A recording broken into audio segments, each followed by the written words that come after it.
ধানের শীষকে আপনারা বিজয় করে নিয়ে আসলে, বিএনপি সরকার গঠন করলে জলাবদ্ধতার সমস্যার সমাধান সবচাইতে আগে ইনশাল্লাহ আমরা করব। একইভাবে সমগ্র দেশে আমাদেরকে পানির সমস্যার সমাধান করতে হবে। প্রিয় ভাই বোনেরা, আমি জানি এই এলাকার মানুষের কিছু সমস্যা, এর মধ্যে আমরা খোঁজ খবর করেছি যে এই এলাকার মানুষের কি কি সমস্যা।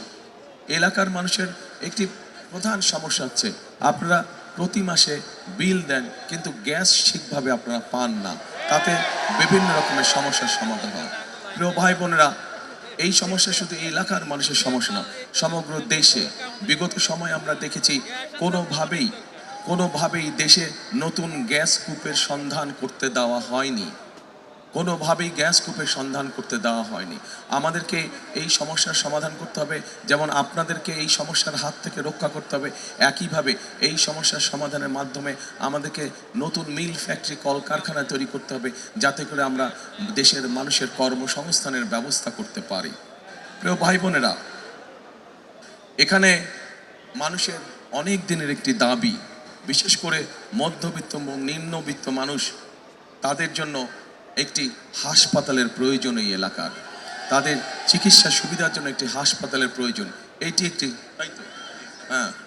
একটি সরকারি হাসপাতালের প্রয়োজন।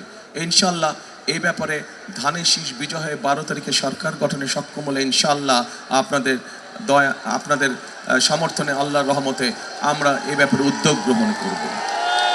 প্রিয় ভাই বোনেরা, বিদেশ থেকে দেশে রেমিটেন্সের টাকা আসে নিরাপদে, তাই আজই আপনার আপনজনকে বলে রাখুন রেমিটেন্সের টাকা যেন শুধু নগদেই পাঠায়। আরেকটি সমস্যা, যেই সমস্যায় শুধু এই এলাকার মানুষ নয়, এই সমস্যায় সারা বাংলাদেশের মানুষ কষ্ট পাচ্ছে। কি সেই সমস্যা? সেই সমস্যা হচ্ছে পানি সংকট।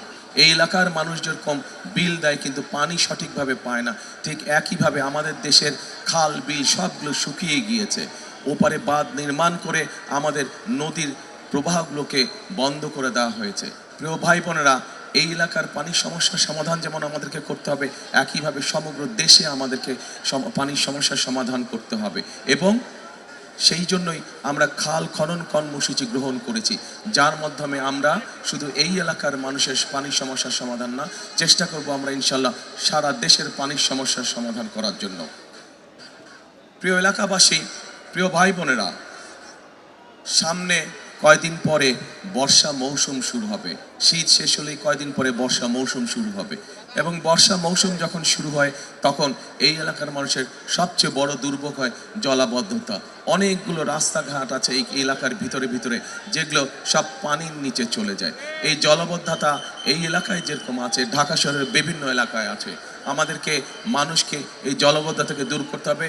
ইনশাল্লাহ আগামী 12 তারিখে বিএনপি সরকার গঠন করলে, এখান থেকে ধানের শীষকে আপনারা বিজয় করে নিয়ে আসলে, বিএনপি সরকার গঠন করলে জলাবদ্ধতার সমস্যার সমাধান সবচাইতে আগে ইনশাল্লাহ আমরা করব, যাতে মানুষের অন্তত চলাফেরাটা সঠিকভাবে করতে পারে মানুষ। আরেকটি তীব্র সমস্যা এই এলাকার মানুষের, সেটি হচ্ছে যানজট। প্রিয় এলাকাবাসী, যানজট শুধু এই এলাকা নয়, এই সমস্যা আমাদের সারা ঢাকা শহরে রয়েছে। কি করে যানজটকে নিয়ন্ত্রণ করা যায়, কিভাবে যানজটের সমস্যা সমাধান করা যায়, এ ব্যাপারে আমাদের একটি পরিকল্পনা আছে।